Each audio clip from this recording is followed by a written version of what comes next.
Jika ada pepatah, like father, like son, tapi rasanya tidak semua pepatah itu berlaku. Buktinya putra pertama Raffi Ahmad, Rafattar Malik Ahmad, dirasakan ayahnya berbeda 180 derajat dengan dirinya. Raffi terlalu cuek, Rafattar ternyata tidak. Raffi eksis di depan kamera, sementara Rafattar justru alergi ketika berada di depan kamera. Di depan Deddy Corbuzier, bahkan Raffi mengaku sulit untuk memberi pemahaman pada putranya agar mau menjalani syuting.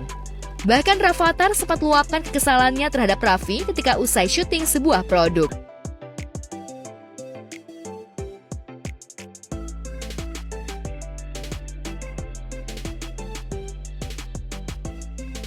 Ya, Raffi Ahmad sendiri memang dikenal sebagai artis peran yang sudah memulai karirnya sejak masih duduk di bangku SMP. Sementara Rafattar memang lebih berperilaku serius dan tak ingin selalu tersorot kamera. Tapi berbeda dengan adiknya Rayanza alias Cipung.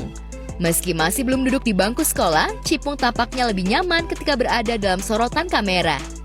Bahkan aksi-aksi Cipung yang menggemaskan kerap menjadi buah bibir di kalangan warganet. Aduh kena! Aduh kena!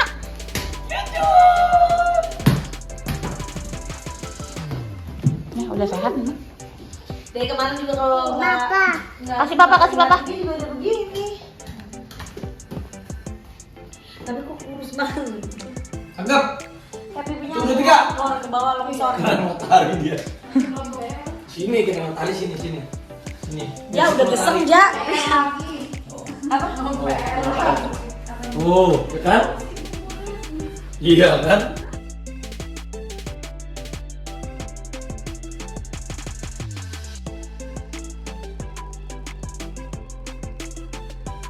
Tampaknya Cipung lebih mewarisi terah sang ayah, sementara Rafattar lebih mewakili sang bunda Nagita Slavina yang selalu berada di balik layar. Lantas akankah kelak Rafattar akan mewarisi perusahaan Raffi dan Gigi serta berada di balik layar ketimbang Cipung yang akan berada di depan layar?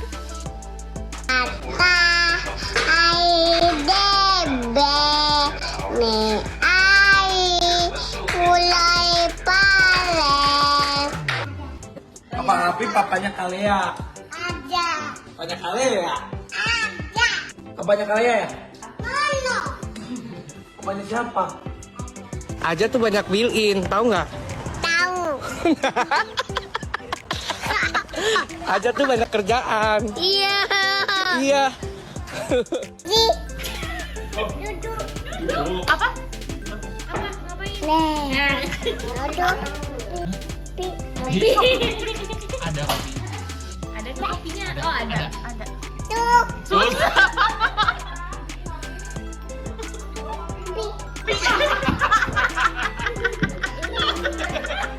Boleh ya?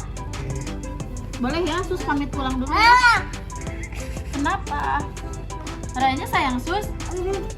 Sayang. Serius sayang? Serius? Serius sayang? Sayang. Pulang dulu nanti sampai minggu balik lagi Susnya. Boleh ya? Boleh ya? Boleh? Ya Sus datang lagi ya. Oke Sus ya. Peluk Sus. Oke, terima kasih ya. Iya, aduh kenceng banget mukulnya.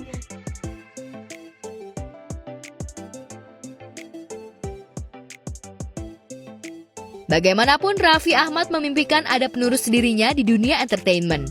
Sementara Gigi juga ingin ada terahnya yang bisa mengelola perusahaan. Lantas mungkinkah dua talenta putra Raffi Gigi ini akan memilih jalan berbeda atau memilih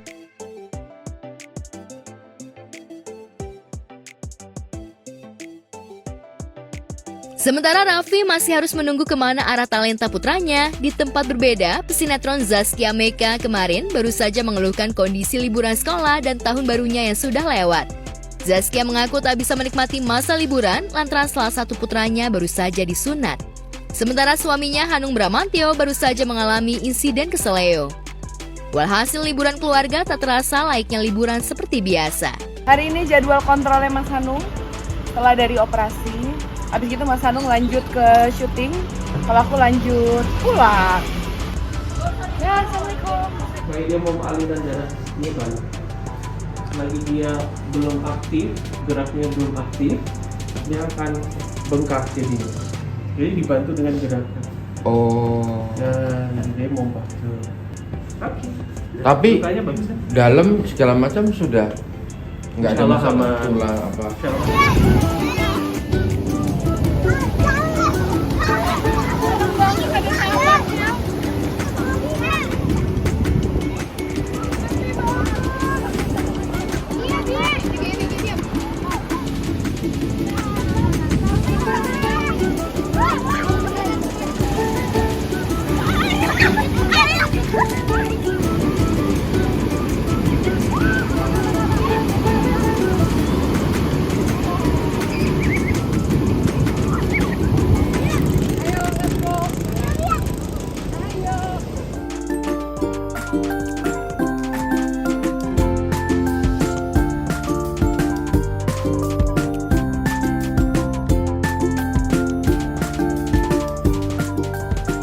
Liburan kemarin tuh agak spesial karena bayangan aku tuh kayak istirahat, aku mau jalan-jalan ke tempat yang santai. Tapi ternyata Jogja itu tahun ini dari 3 tahun terakhir kayaknya ini terpenuh gitu kan. Jadi Jogja penuh banget, semua jalanan macet dan aku ketambahan pasien. Jadi kan Mas Hanung habis operasi, kakinya habis pasang pen, nggak boleh napak selama 6 minggu. Jadi Mas Hanung kemanapun aku harus nemenin, dia syuting aku nemenin. Terus anakku yang satu sunat. Jadi kayak nggak liburan kemarin. Jadi tiba-tiba besok udah sekolah kayak belum ngapa-ngapain. Cuman ya udahlah, yang penting anakku udah dapat sunat sesuai plan awal. Mas Hanung juga progres penyembuhannya juga baik.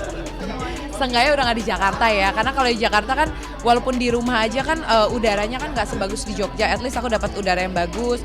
Terus anak-anak kalau di rumah Jogja tuh karena rumahnya lebih luas, mereka bisa lari-larian, ada sepupunya yang jarang ketemu gitu, jadi tetap kerasa liburan sih kemarin. Cuman emang liburannya nggak serileks biasanya karena ngurusin ada tambahan 2 pasien gitu. Jadi buat ibu yang punya atau nggak orang yang punya keluarga asma, sensitif paru-paru gitu kan, buat hidup di Jakarta tuh rasanya berat banget gitu karena pasti jadi kumat gitu karena udara yang nggak bagus kan, jadi pada batuk, sesek gitu kan, alerginya gitu kan. Jadi ya ketika ada waktu bisa keluar dari Jakarta cari daerah yang udaranya lebih baik, pasti aku akan pergi gitu. Dan alhamdulillah aku ada pilihan, aku ada rumah di Jogja. Makanya kalau lagi libur kabur ke Jogja gitu karena udaranya lebih baik, anak jadi jarang sakit, alhamdulillah. Terus ngerasa paru-paru tuh udah lebih sehat aja.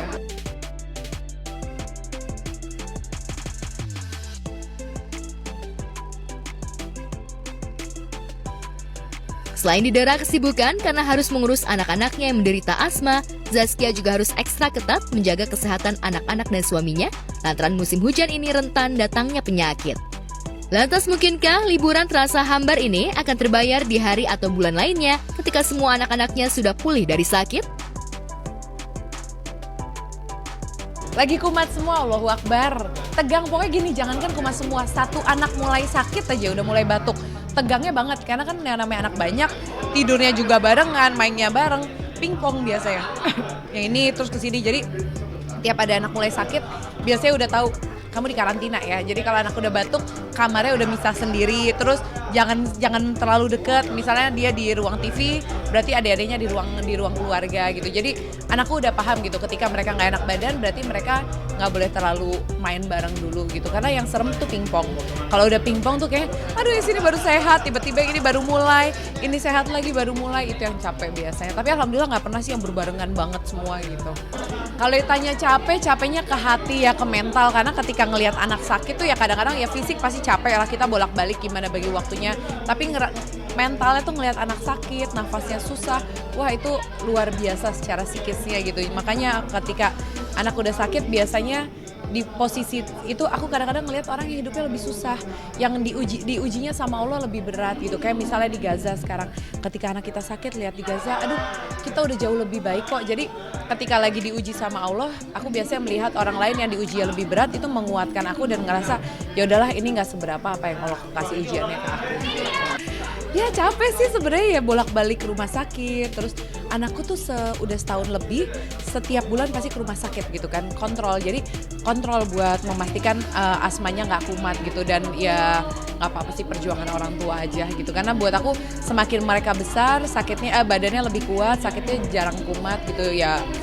Ya nggak apa-apa lah, itu salah satu perjuangan kita ngurusin anak.